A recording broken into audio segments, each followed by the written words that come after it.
exploitation. Now that takes many forms, as we see today. I mean, you've got slavery, modern day slavery, which the governments are now pushing, and as we see mass exodus of people moving across continents, which you've mentioned earlier, when people have migrated. Is that one of the signs of huge? Again, that would again fall under the corporate media propaganda. There are not actually en masse movements, meaning there are no en masse movements from the east to the west. That is how the corporate media frames the migration. But foreign wars cause displacement of population. So we've had displacement of the Rohingya in Burma. Over 800,000 of them, meaning a clear case of ethnic cleansing. Meaning if you use the framework of international law, it falls under ethnic cleansing.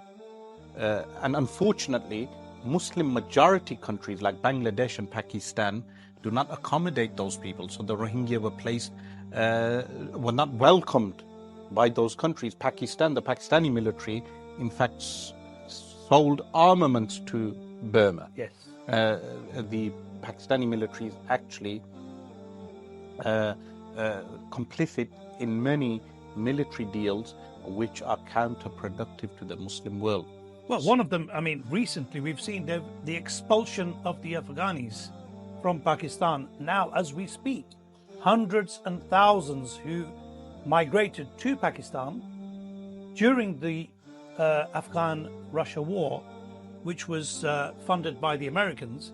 And at the time, they praised the Taliban, and they said, "Oh, these are the future leaders of the Afghan." Well, the Taliban was not formalized in the 1980s. What became later the Taliban, but what they refer to as the Mujahideen. The Mujahideen, yes. In the time of Ronald Reagan. Can you just elaborate on that? And why was the shift from the American policy? They were funded against Russia. They were called Mujahideen, and all of a sudden they became the enemy. As we're on the topic, I think it's a good insight. Because you have an axis of resistance. So at the moment we have Western hegemony across the world, meaning the placement of various warships and army bases across the world. In that time, it was in America's favor to fund the Afghan jihad in order to repel Russia and its encroachment, the communist encroachment into Afghanistan. And the Muslims aligned themselves with the West at that particular point because we were anti-communist, because communism enforces atheism upon its population and bans the deen of Allah. But the American interest, always remember that the Western powers have their own interests in bringing out issues.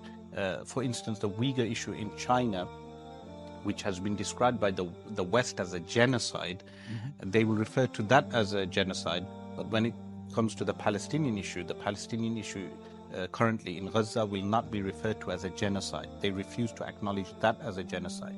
Similarly, you've had propaganda blitz with regard to certain regimes in the region. When it suits the West, they will align themselves. So for every $15 of the CIA in 2013, $1 was going towards backing certain rebel groups in certain regions of the Middle East. So these are vested interests in that region. That was the Arab Spring that you spoke about in the book. Yes. In various parts of the Arabian Peninsula. And as you mentioned, now a very interesting point that you made about the Mujahideen of Afghanistan and jihad. At the time in the 80s, early 90s, it was fine to speak about jihad, the Afghan jihad.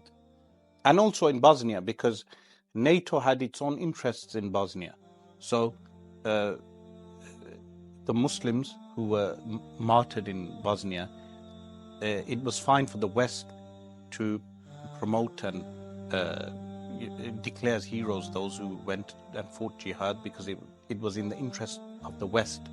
Like today, it's in the interest of Russia to send people to Ukraine or to send Muslims into Ukraine. So what we are observing is a wrestling match between different superpowers within the region. So when it suits them, they will promote Khattab, for instance, who fought against the Russians. His videos were banned for a long period of time, post 9/11. But now his videos are available because it suits the agenda of the West, anti-Russian agenda of the West. So these are things that Muslims should observe. An interesting point.